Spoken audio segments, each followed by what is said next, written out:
Bonjour à tous et bienvenue à ce webinaire. J'espère que vous m'entendez bien. On va attendre quelques instants que tout le monde puisse se connecter.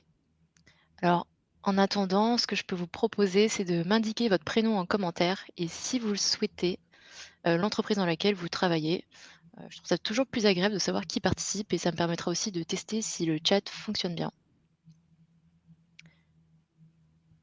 Bonjour Henri, vous allez bien? Bonjour Elsa, on n'est que tous les deux en fait. Bah oui, et il m'appelle groupe aussi pour l'instant. Mhm.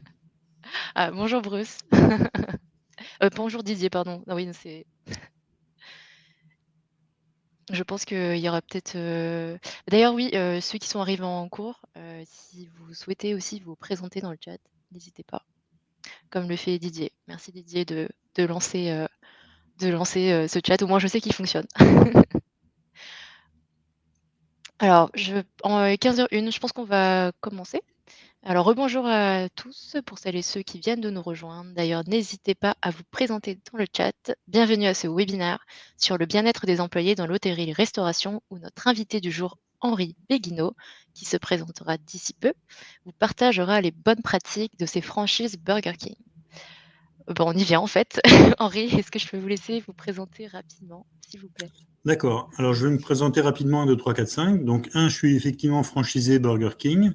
2, ben, on est deux couples parce que je suis marié et je suis en couple dans ce projet. On est deux franchisés à travailler ensemble. Personnellement, j'ai 3 enfants, voilà. 4, ça fait à peu près 4 ans, presque 5 ans qu'on a ouvert notre premier restaurant. 5, on a presque 500 salariés aujourd'hui dans notre groupe. 6, j'ai 60 ans. Et 7, on a 7 restaurants Burger King. On va voir tout à l'heure une carte sur la côte d'Opale, donc de Boulogne jusqu'à Amiens. OK, super. Bah, super présentation. Je vais me présenter, en un seul point. Donc je suis Elsa Tang, directrice marketing communication chez Mappel Group et je serai votre animatrice pour aujourd'hui. Alors, on va passer 30 minutes ensemble, donc 5 minutes de questions-réponses à la fin. D'ailleurs, si vous souhaitez vous poser vos questions, vous pouvez le faire dès maintenant dans le chat. Alors attendez un petit peu quand même qu'on démarre, le sujet. Donc il faut seulement, se créer un compte YouTube ou vous connecter à votre compte YouTube, existant et puis on y reviendra en tout cas aux questions, à la fin de ce webinaire. Donc au programme, d'aujourd'hui, Henri nous présentera rapidement, Burger King et surtout ses franchises. Puis nous ferons un état des lieux du bien-être des employés dans le secteur de l'hôtellerie-restauration et enfin, Henri nous présentera quelques bonnes pratiques qu'il a pu mettre en place et qui, vous le verrez, ont payé. Alors, si on passe sur la première partie, donc la présentation, alors Henri, pourriez-nous, s'il vous plaît, du coup, présenter vos franchises, Burger King? Alors, donc, comme je l'ai dit tout à l'heure, on a 7 restaurants qui sont basés de Boulogne. Alors, pas Boulogne-Billancourt, mais Boulogne-sur-Mer. On est sur la côte d'Opale, voilà, donc Boulogne-sur-Mer, Berck, Abbeville, Mers-les-Bains, le Tréport et Amiens. On a 2 restaurants, on va en avoir un troisième en début d'année. Et donc, ce que je voulais expliquer et le lien avec le sujet aujourd'hui, c'est que moi, j'ai commencé cette franchise avec mon associé en n'ayant jamais travaillé dans la restauration. Auparavant, on avait travaillé dans les nouvelles technologies. Donc, on gérait des divas, des ingénieurs qui se croient toujours plus intelligents les uns que les autres, qui sont les meilleurs du monde. Et là, on est passé dans un monde, entre guillemets, d'ouvriers. Un monde avec des contraintes, travailler le week-end, travailler le matin, une coupure, travailler le soir. Donc, des conditions très différentes de ce que j'avais connu avant. Et un monde de la restauration qui est réputé pour un turnover très important, justement lié à ces contraintes de travail.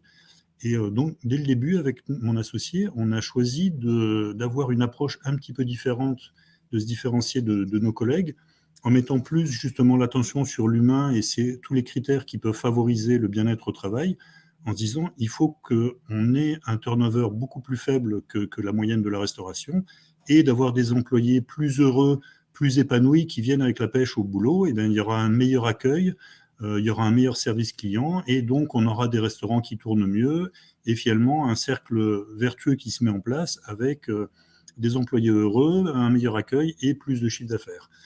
Donc c'est ça que je vais vous expliquer tout à l'heure, mais voilà ce qu'on a essayé de mettre en place dès la création de nos premiers restaurants et pourquoi on a quelques petites choses à dire sur le sujet.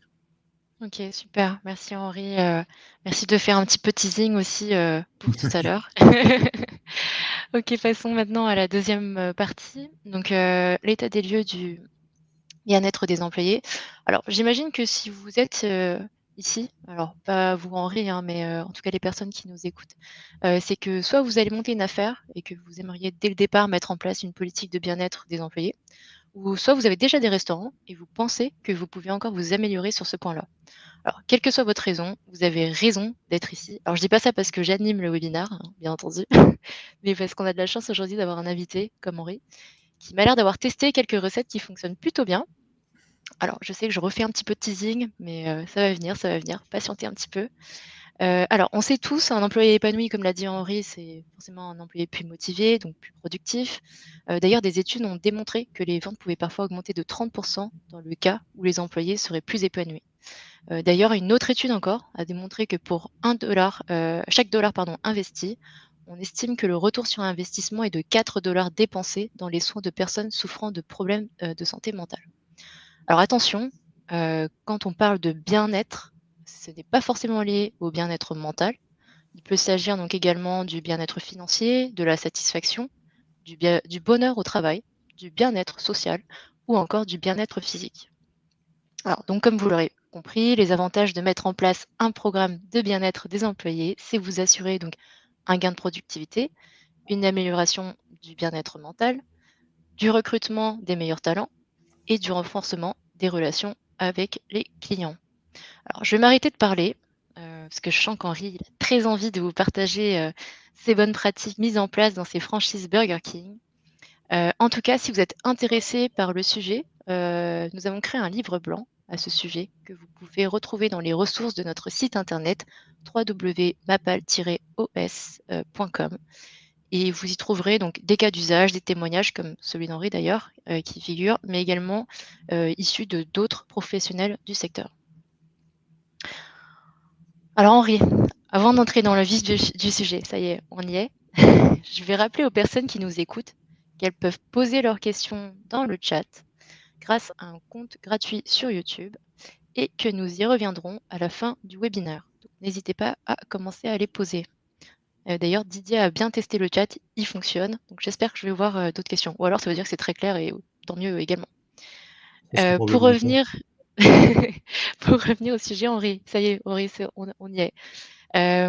C'était quoi en fait pour vous pourquoi c'était important pardon, pour vous de mettre en place des actions pour favoriser le bien-être de vos employés?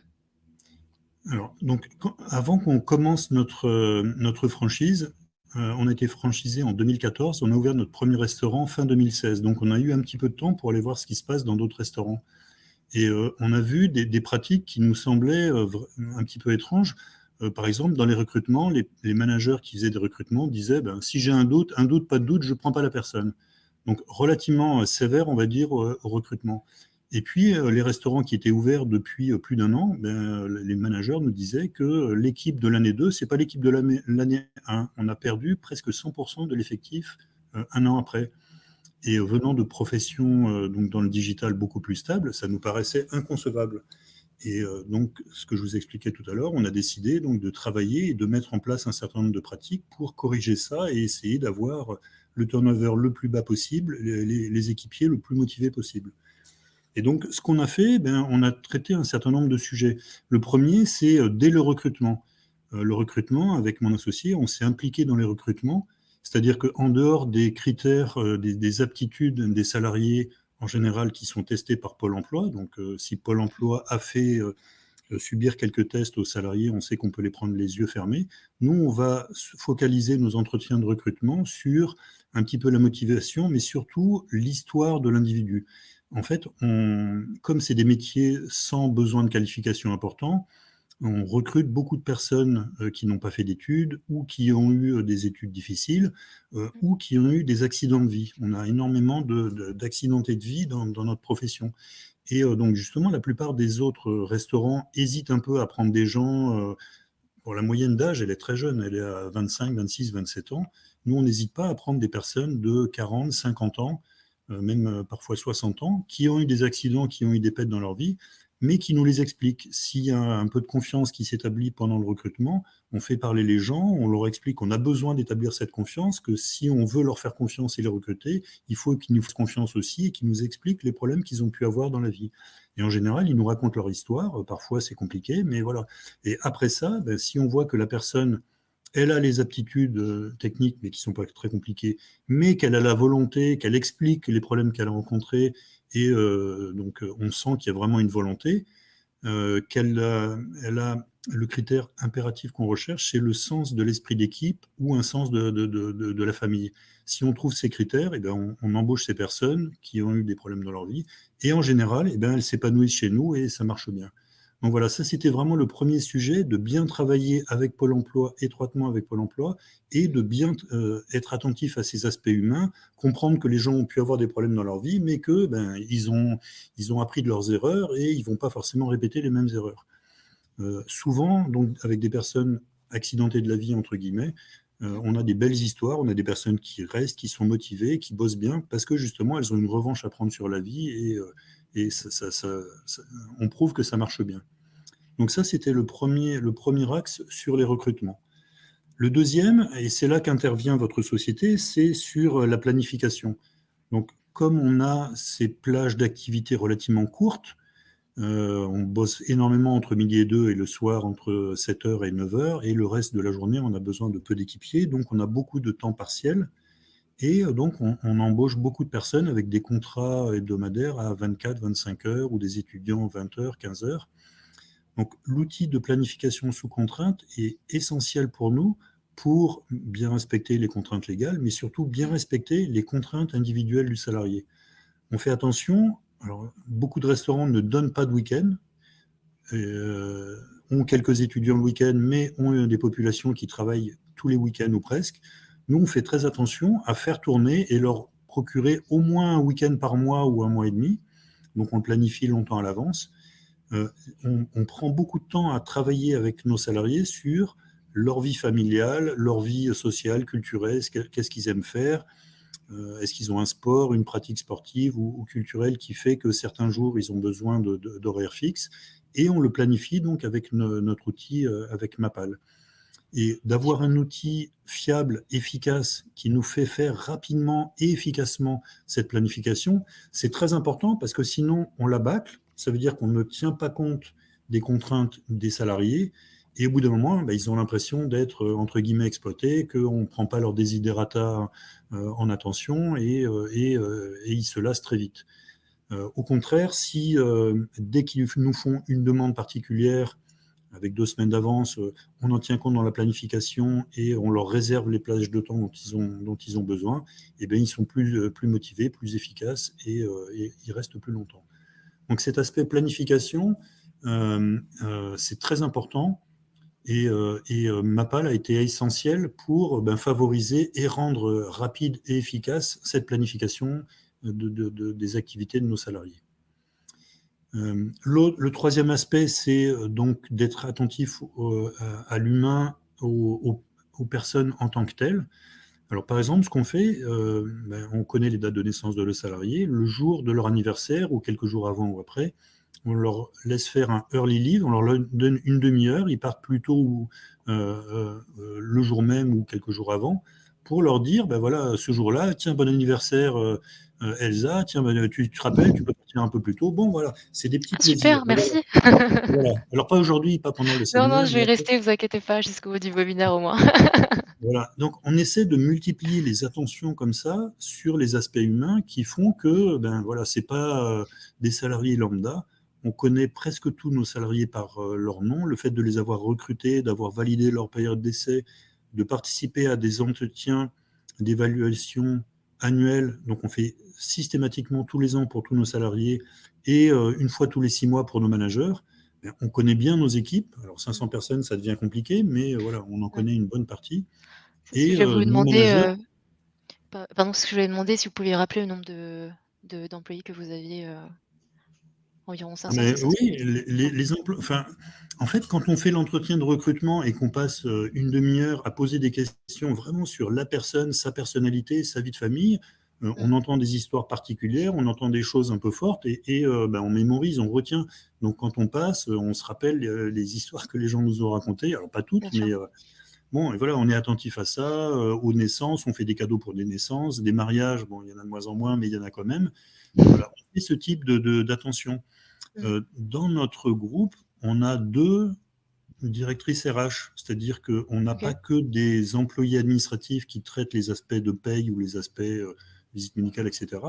On a 2 RH, une qui s'occupe plus de l'administration du personnel et alors un petit peu de disciplinaire de temps en temps, mais les avenants, les promotions, l'évolution de nos salariés, et une autre qui fait tous les aspects recrutement des managers, formation, évolution de carrière.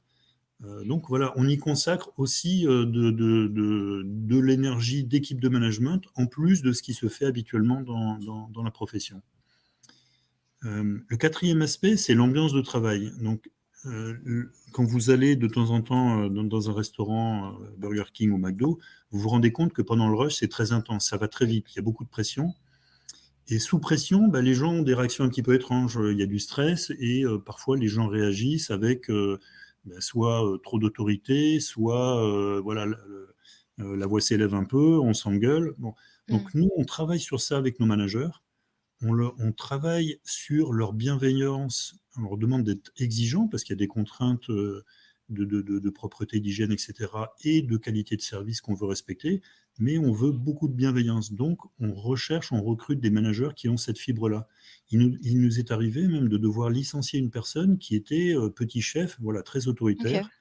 On lui a expliqué une fois, deux fois, trois fois, on lui a payé une formation pour la faire changer et on n'y arrivait pas et ça se bloquait avec les équipes parce qu'elle était beaucoup trop directive, très autoritaire et voilà, on n'a pas pu la garder parce que ça allait à l'encontre de nos convictions Bien sur sûr. cette ambiance de travail. On l'a fait partager donc et on vérifie dans les entretiens réguliers avec nos managers que c'est appliqué. On Mmh. fait même une évaluation 360 degrés de nos managers. C'est-à-dire qu'on demande aux équipiers d'évaluer anonymement, donc un certain nombre, une vingtaine ou une trentaine de critères, sur la pratique managériale de nos managers, pour justement que tous les 6 mois à peu près, ils savent qu'il y a ce baromètre et qui permet de voir et qui permet de travailler efficacement avec les managers concernés pour leur dire, tu vois, par rapport à la moyenne des managers, là, tu es au-dessus, là, par contre, tu es en dessous, il y a un problème, voilà comment ça se passe pendant tes rushs, explique-nous, et on travaille et on coach nos managers pour les faire progresser sur cette partie qui est un élément essentiel pour assurer une bonne ambiance de C'est travail. c'est On c'est leur génial demande ça comme approche, je trouve. Enfin, ça permet aussi aux employés de donner enfin, d'avoir la parole aussi sur ça et de donner leur voilà, de retour donner un aussi, feedback, c'est-à-dire qu'ils donnent ah une ouais. évaluation, on leur demande Mmh. aussi des commentaires, ils font des commentaires, alors ils savent que c'est anonyme, donc ils Mmh. respectent ça. Et puis le fait que voilà, on fasse ça régulièrement dans la durée, ils se rendent compte que c'est une volonté réelle, c'est pas une apparence ou c'est pas Bien sûr. un gimmick de management, non, c'est vraiment on veut faire ça et on veut que ça fonctionne sur ce mode-là. L'autre aspect, donc, par rapport à cette ambiance de travail, c'est que dès la première année, voire même avant la fin de la première année, on élit des délégués du personnel, donc des OK. CSE, qui représentent les salariés et avec qui il y a un vrai dialogue social pour justement favoriser ce bien-être au travail. Alors, les CSE organisent des événements. Parfois, c'est d'organiser un bowling. C'est une contrainte Mmh. parce que quand on décide qu'une trentaine, si on a un restaurant avec une cinquantaine de salariés, il y en a une trentaine qui vont vouloir jouer au bowling, comment on fait pour faire un rush le soir où on fait ça? Eh bien, on fait venir des équipiers des autres restaurants pour compléter les quelques équipiers qui ne sont pas intéressés par le bowling et qui acceptent de travailler ce jour-là. Et donc, ça permet, ça laisse du temps aux autres pour aller participer à ça. Donc, vous voyez, on met du temps, de l'énergie, de l'attention par nos managers, par nos CSE sur ces aspects d'ambiance de travail à tous les niveaux. OK, super. L'autre élément que je voulais, sur lequel je voulais insister, c'est que on est une profession qui est réputée pour payer au niveau du SMIC ou à peine au-dessus. Bon, il y a des marges relativement réduites. Et donc, nous, ce qu'on a décidé de faire, c'est d'aller au-delà de ça, d'être mieux-disant social et de mettre en place un système d'intéressement. Donc, on a mis en place dès la deuxième année, en fait, la première année, on a élu les délégués du personnel dans nos premiers restaurants. Et dès la deuxième année, donc, on a négocié des accords d'intéressement basés non pas sur des critères de chiffre d'affaires ou des critères de rentabilité ou des critères financiers, mais des critères de satisfaction client, alors les notes Google, les notes de Customer Satisfaction, on a des outils internes.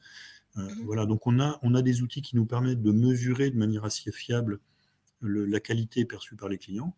Et voilà, on met une note, met une note, alors il faut que ça soit un tout petit peu motivant, donc on ne met pas une note ras des pâquerettes, on met une note, alors vous connaissez les notes Google, les restos sont évalués, un resto qui a une note de 3, 3,5, bah, franchement, c'est pas folichon. Nous, nos restos sont tous au niveau de 4 ou au-dessus de 4. Et bien pour notre système d'intéressement, on fait une note à 3,7 ou 3,8. Donc si on bosse correctement, on est sûr d'avoir un niveau correct d'intéressement. Et si on bosse bien, ben on a 100%. Et ça nous permet de payer plus d'un demi-13e mois à nos salariés en fin d'année, ce qui n'est pas fait du tout dans la profession. Donc c'est un petit investissement pour nous, parce que ça fait quand même Bien une sûr. masse salariale un peu supérieure aux autres restaurants. Mais on va expliquer juste après que ça marche et que il y a un retour sur cet investissement qu'on fait pour le bien-être au travail.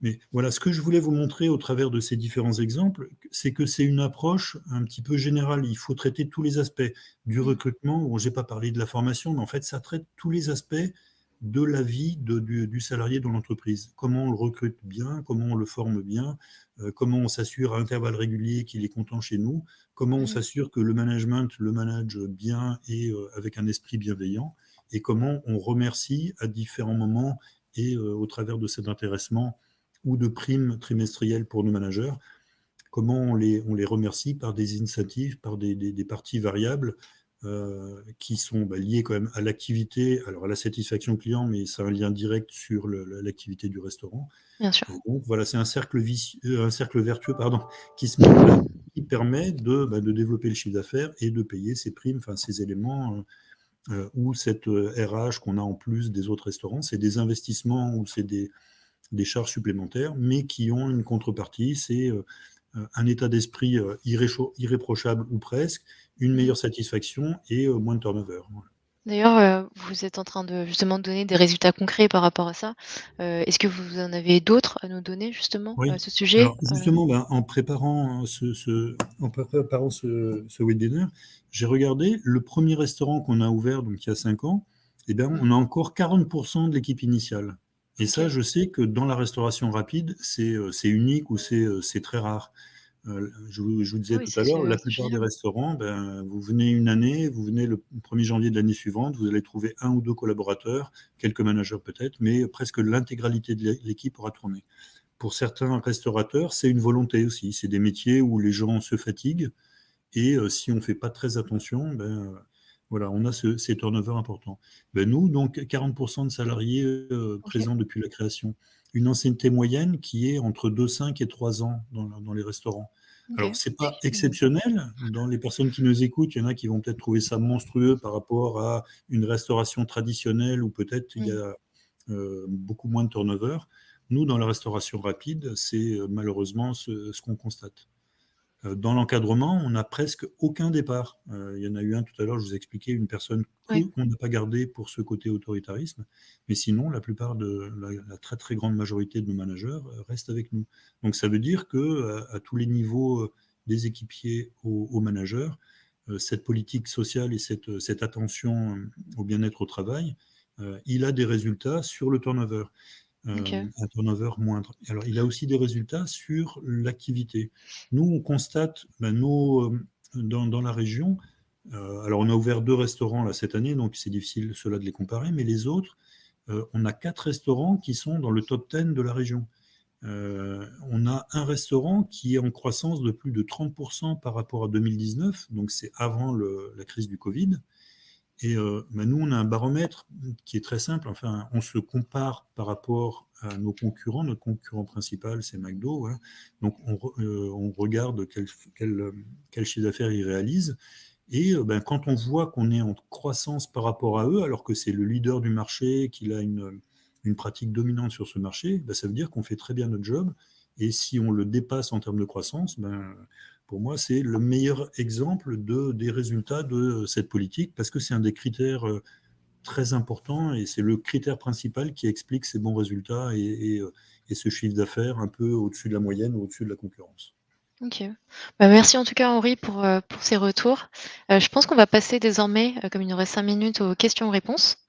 Alors j'espère que vous qui nous écoutez, vous avez préparé, vos questions si vous en avez, bien entendu. Pour ce faire, donc je rappelle, vous pouvez utiliser le chat et pour utiliser le chat, il faut vous connecter à votre compte YouTube ou en créer un et voilà très, très rapidement. Hem, donc en attendant que les questions, nous soient posées, s'il y a des questions, du coup Henri, je vais profiter pour, vous poser une petite question. Donc je pense que comme de nombreux confrères, vous avez dû également faire face à cet épisode de Covid-19. Et quels impacts en fait ça a eu sur vos employés? Et puis est-ce que vous avez mis des choses à la suite mis en place des choses aussi à la suite de ça? Oui, tout à fait. Alors, effectivement, en mars, mi-mars de l'année dernière, nos restaurants ont été fermés. Mmh. Heu, la première chose qu'on a fait, c'est, on a consulté nos salariés et on a fait une opération qui s'appelle Mercredi CBK. On a offert des sandwichs aux hôpitaux, au CHU ou à quelques cliniques de là où étaient nos restaurants. Donc chaque mercredi, nos quelques équipiers volontaires bossaient, 2 ou 3 heures, et on a offert, comme ça des milliers de sandwichs OK, au super. CHU qui n'avaient tous les restaurants étaient fermés, donc leur, collectivité, enfin leur, cantine interne était fermée aussi. Ils n'avaient rien pour manger. On leur a offert ça, ça a été très apprécié. Nous, ça nous a permis aussi de mobiliser nos équipes sur un truc, qui nous semblait important Mmh. et quelques semaines après, quand on a réouvert nos restaurants, le fait d'avoir continué le dialogue parce qu'on voyait nos salariés à l'occasion de cette opération Mercredi CBK, le fait d'avoir travaillé pendant cette période, justement, ces mercredis, avec le groupe sur des process anti-Covid, on va dire, sécurisés, ça nous a permis de rassurer tout le monde. On a eu 0 droit de retrait, on a eu 0 salarié. Alors, OK, on a eu 1 ou 2 salariés qui avaient des contraintes familiales ou médicales particulières, mais on n'a eu aucun problème pour rouvrir. On n'a pas très, très peu perdu de salariés pendant cette période ou à la fin de cette période. À la fin de la période, là, cet été, on a perdu quelques salariés parce qu'effectivement, il y a une partie des salariés qui se sont posés des questions sur leur rythme de vie. Est-ce mmh. que ça me plaît de travailler le week-end ou pas? Bon, voilà. Donc il y a eu quelques remises C'est, en cause. Donc c ça nous a un petit peu impacté, mais très mmh, peu par rapport à d'autres. bien sûr. Et puis ça nous a montré que cet aspect finalement bien-être au travail, ben, on avait fait des choses, c'était bien, mais peut-être qu'on pouvait encore aller au-delà. Et un des domaines sur lequel on essaye d'aller au-delà, c'est jusqu'à présent, donc, on faisait le nettoyage de nos restaurants avec, alors on le sous-traitait, mais avec des équipes qui venaient le matin. Ce qui veut dire que Mmh. nous, le soir, on finissait relativement tard et une fois que le service était fini, il y avait une opération de close, de fermeture de nos restaurants, de nettoyage, de plonge qui prenait encore 1 heure, 2 heures. Et donc, quand on dit un restaurant qui a des équipiers qui ont travaillé pendant le rush, donc intense, et il faut bosser encore 2 heures pour faire du nettoyage, de la plonge, franchement, c'est fatigant et c'est aussi une contrainte négative par rapport à notre boulot. Donc là, donc on essaie de trouver des prestataires qui acceptent de travailler de nuit, donc avec des équipiers qui viennent la nuit et qui font ça et qui permettent à nos équipiers et nos managers de partir un petit peu plus tôt. Alors vous allez me dire, on transfère cette charge à quelqu'un d'autre, mais on transfère cette charge à quelqu'un pour qui c'est un rythme de vie qui est plus facile. Ils préfèrent Bien avoir sûr, des heures groupées pendant la nuit et puis bon, ils dorment le jour. C'est pas marrant non plus, mais voilà. Nous, ça nous permet de permettre à nos équipiers et à nos managers de rentrer plus tôt le soir chez eux. OK, bah, super en tout cas pour ce partage, une fois de plus. Mmh. Je vois qu'il est 15h29, on va passer, à la conclusion. Merci Didier pour, votre, message, dans les commentaires. Donc merci Henri, merci à tous. Donc Henri, même s'il reste quelques secondes, est-ce que vous avez un dernier mot ou un dernier message à passer aux personnes qui nous écoutent? Alors, moi, je voulais remercier Mapal pour avoir organisé cette webconférence, dire que, j'apprécie l'outil. Voilà, on travaille depuis quelques années avec cet outil de planification. Tous ceux qui nous écoutent et qui sont dans la restauration rapide, ont cette contrainte d'un outil efficace de planification et voilà, Mapal, c'est un très bon outil. Alors il y a d'autres outils et d'autres solutions dans le groupe, mais vous voulez pas faire trop de pub, mais moi, voilà, je le fais pour vous parce que, je trouve que Merci. c'est un outil efficace, ça marche bien. En plus, c'est un outil qui va nous permettre à l'avenir de travailler sur une planification non plus à la semaine, mais au mois. Donc voilà, il y a des améliorations encore à venir. Et franchement, voilà, c'est un outil qui évolue bien et qui est très important pour ce critère dont on a parlé aujourd'hui. OK, merci Henri. D'ailleurs, j'en ai parlé très rapidement à un moment donné dans la rubrique des ressources, que vous pourriez retrouver justement, un livre blanc sur, ce sujet, le bien-être, des employés, où il y a également un témoignage d'Henri.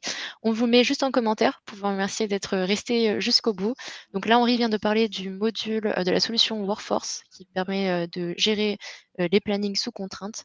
Hem Mais, on y parle également dans ce dossier, d'autres solutions que nous avons également dans le groupe comme Flow Learning, qui est une plateforme d'apprentissage sur mesure et de développement de carrière pour les employés en hôtellerie-restauration et voilà. Donc merci Henri. Moi j'ai une petite dernière question parce qu'il est 30, mais je pense qu'on peut gratter quelques secondes, une fois de plus. C'est quoi votre burger préféré de chez Burger King? Ah, le burger préféré, j'en ai deux en fait. Il y en a un, c'est le Montagnard, c'est un sandwich à la raclette, c'est de la tuerie, c'est vraiment délicieux. Alors c'est temporaire, c'est justement en ce moment. OK, Et sinon, c'est le Steakhouse.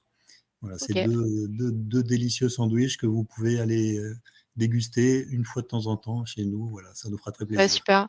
Je recommande également le Chicken Louisiane Steakhouse que D'accord. j'affectionne particulièrement, également, Ah, ouais.